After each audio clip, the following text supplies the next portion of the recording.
अगर rabbit dog को आप शेल्टर में रख दोगे और फिर वो अगर सारे कुत्तों में दूसरे डॉग को बाइट करेगा और रैबिट फैलेगा, तो ऐसे तो आप रेबीज को बढ़ा रहे हो। उसमें अगर रैबिट बढ़ जाएगा सारे कुत्तों को हो जाएगा, और उसमें से अगर 2-4 कुत्ते भी अगर गार्ड नहीं बैठा वहाँ पे, वो गेट खोल के भाग गए, तो फिर वहाँ पे बाहर जाके लोगों को काटेंगे, तो ऐसे में तो रेबीज बहुत बड़े लेवल पे फैल जाएगा। देखिए, ज़रूरी है वैक्सीनेशन स्टरलाइजेशन हम करेंगे तो उससे फ़र्क पड़ेगा, उनका नंबर्स भी कम होगा। क्रूरता करना, उनको मारना, भगाना या फिर शेल्टर में रखना समाधान नहीं है इस चीज़ का। म्युनिसिपल कॉरपोरेशन और सारी जो भी एबीसी सेंटर्स है, एक से स्टरलाइजेशन करे तो ये मतलब ये नौबत ही नहीं आती, पर अब आ गई है। फिर भी अभी भी टाइम है, अभी भी कुछ बिगड़ा नहीं है ज़्यादा। अभी भी अगर अच्छे से स्टरलाइज करेंगे तो कुछ नहीं होगा। नमस्कार, आप देख रहे हैं नवभारत टाइम्स और मैं हूं आपके साथ नमन भट्टी। यदि बात की जाए तो एक बार फिर से सुप्रीम कोर्ट ने ये दिशा निर्देश दिए हैं कि जो आवारा श्वान है उन्हें अब वैक्सीनेशन करके वापस उसी स्थान पर छोड़ दिया जाएगा जहां से उन्हें पकड़ा गया है। चूंकि इससे पहले यदि बात की जाए तो लगातार इस बात को लेकर के हल्ला था कि आवारा जो श्वान है उन्हें कहाँ छोड़ा जाएगा, कहाँ उन्हें रखा जाएगा, क्या शेल्टर होम में उन्हें शिफ्ट किया जाएगा। लेकिन अब सुप्रीम कोर्ट के निर्देश के बाद ये स्पष्ट हो चुका है कि आवारा श्वान को वापस वैक्सीनेशन कर उसी स्थान पर छोड़ दिया जाएगा जहां से उन्हें पकड़ा गया है। सुप्रीम कोर्ट के इस निर्देश के बाद जो डॉग लवर्स हैं उनमें खुशी का माहौल है, उत्साह उनमें है, चूंकि वे अपनी बड़ी जीत इस पूरे मामले को लेकर के मानते हैं। इंदौर के कुछ ऐसे ही डॉग लवर्स हमारे साथ में हैं, उनसे हम बातचीत करते हैं और उनसे जानते हैं कि कितनी बड़ी जीत वो इस पूरे निर्देश को मानते हैं, और साथ ही साथ अब आने वाले वक्त में जो सुप्रीम कोर्ट की ओर से दिशा निर्देश दिए गए हैं कैसे उसका पालन किया जाएगा। सबसे पहले आपसे बात करते हैं, क्या नाम है आपका? कार्तिक टावर।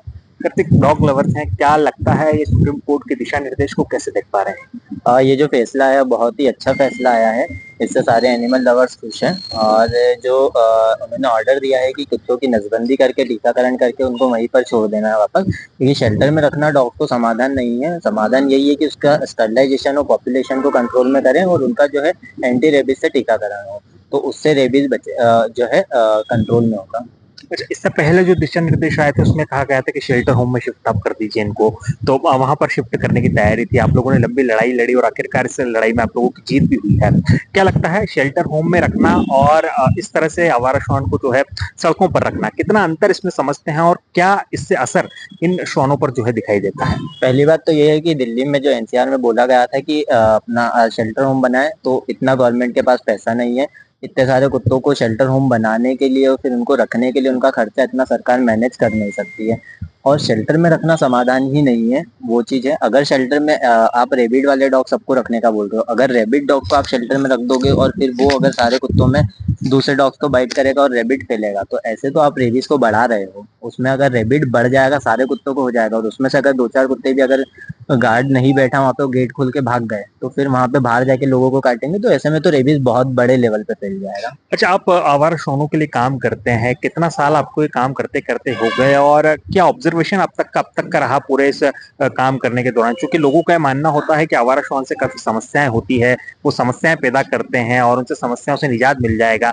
तो क्या वाकई आप मानते हैं कि ये बातें जो हो रही है, ये जो टॉपिक लगातार छिड़ते चले जाते हैं, सही है या फिर इनमें कहीं ना कहीं का अपवाद की कोई बात सामने आती है? इसमें जो डॉग हेटर है उनको कुछ ना कुछ मुद्दा चाहिए होता है। ऐसा नहीं है, कुत्ते को ये नहीं है कि वो हर किसी को काटेगा। बहुत से डॉग में होता है कि वो काटते हैं लोगों को, पर उसके पीछे भी रीजन होता है। या तो वो भूखा होता है या फिर लोग उसे मारते हैं। अगर आपके घर के बाहर बैठा है कोई कुत्ता और आप उसे बार बार मारोगे, तो वो बोल तो सकता नहीं है, तो वो एक्शन रिएक्शन होता है, तो वो आपको फिर बाइट करके बताएगा।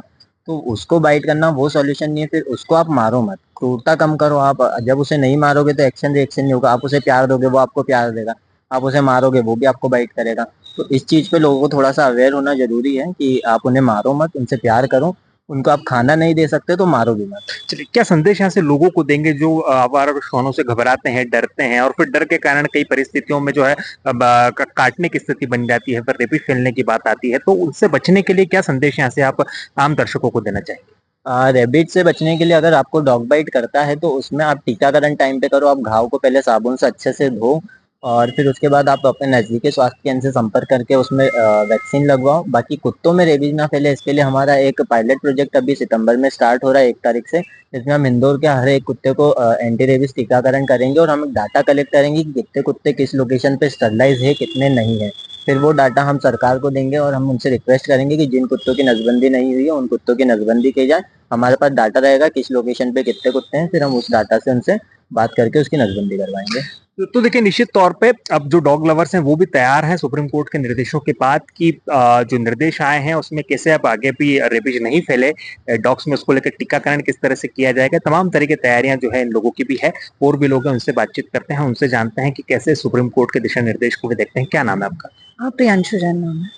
प्रियंशु जी, एक बड़ा फैसला, एक बड़ा निर्णय इसको हम बोले, एक बड़ा दिशा निर्देश बोले सुप्रीम कोर्ट का कि अब जो है आपको वैक्सीनेशन करके आवारा श्वान जो है उनको उन्हीं स्थानों पर वापस छोड़ना पड़ेगा।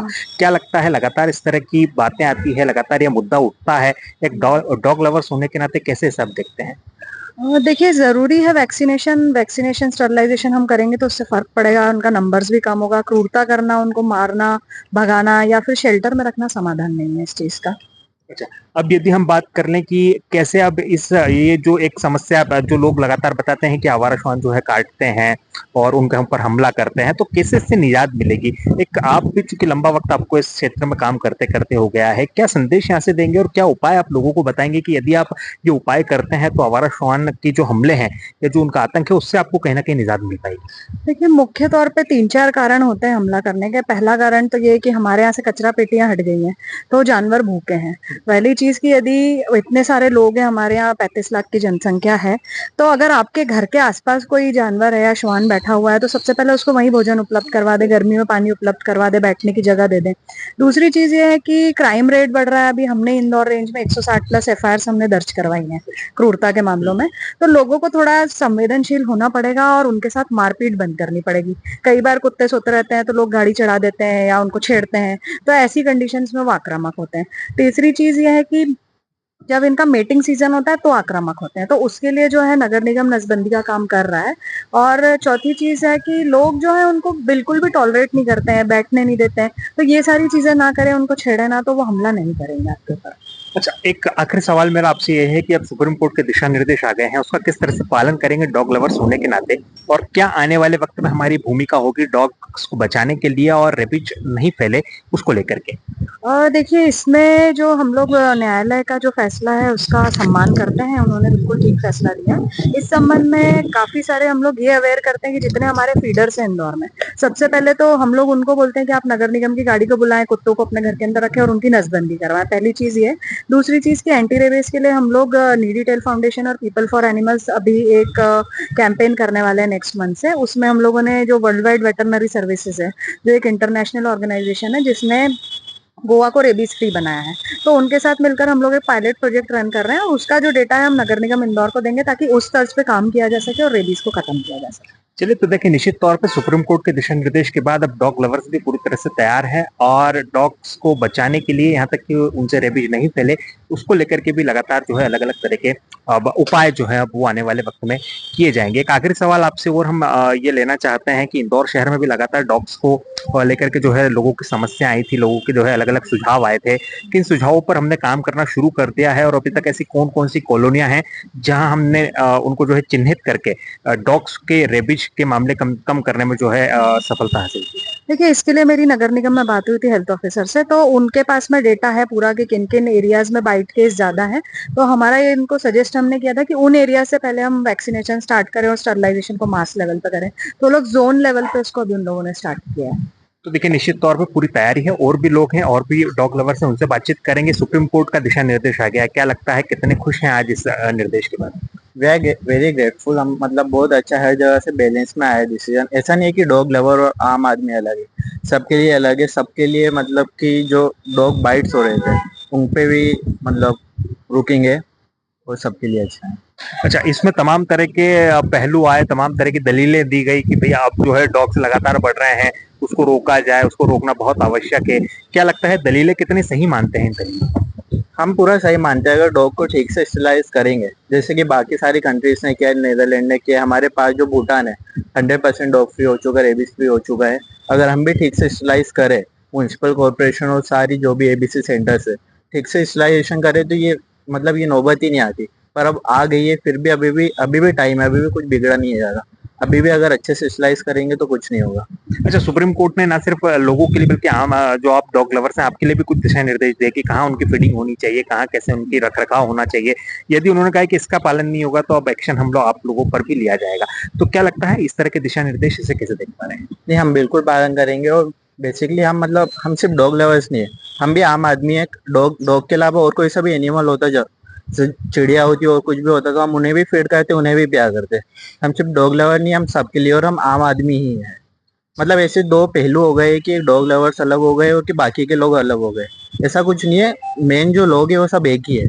अभी एकदम जो सुप्रीम कोर्ट का फैसला था वो थोड़ा अलग आ गया था कि सारे कुत्तों को पकड़ लिया जाए, शेल्टर में डाल दिया जाए, तो सबके लिए अगेंस्ट में था, सिर्फ डॉग लवर्स के लिए नहीं। अब ठीक है, अब अच्छा है, दोनों तरफ बैलेंस हो गया है, तो अब अच्छा है सब ठीक चलिए, एक आखिरी सवाल, क्या सुझाव यहाँ से देंगे? है। कुछ नहीं, बस जो हम मतलब कि अभी पूरा फैसला आया नहीं है, अभी आएगा। और जो खतरनाक कुत्ते हैं उनके लिए एक डेफिनेशन आनी चाहिए, मतलब क्या, कौन होते हैं खतरनाक कुत्ते। जैसे कि ये कुत्ता है यहाँ पे खड़ा है, अब मैं उसको आज परेशान करूंगा, कल करूंगा, परसों करूंगा, नरसों ये मेरे पे भोगेगा। अब फिर मैं उस दिन उसको बोल दूंगा कि ये खतरनाक कुत्ता है, इसको पकड़ो, तो ये तो इसके लिए नाइंसाफी हो जाएगी। तो खतरनाक कुत्ता क्या है, कौन है, उसके लिए एक अच्छी डेफिनेशन हो जाए कि ये खतरनाक कुत्ता है, इसको पकड़ो, तो काफी अच्छा रहेगा। तो देखिए, निश्चित तौर पे डॉग लवर्स हैं, आप पूरी तरह से तैयार हैं कि सुप्रीम कोर्ट के जो दिशा निर्देश आए हैं उनके ऊपर काम करेंगे और साथ ही साथ आने वाले वक्त में देश को रेबिज फ्री बनाने के लिए भी एक नई रणनीति और एक नए समीकरण तैयार करने की आवश्यकता वो यहाँ पर समझते हैं और उसके लेकर के उन्होंने काम भी जो है वो शुरू कर दिया है। बहरहाल अब देखने वाली बात होगी कि आने वाले वक्त में किस तरह से भारत रेबिज फ्री देश हो पाता है और साथ ही साथ किस तरह से सुप्रीम कोर्ट के निर्देशों का पालन जो है वो जमीनी स्तर पर दिखाई देता है। इंदौर से नवभारत टाइम्स के लिए नमन।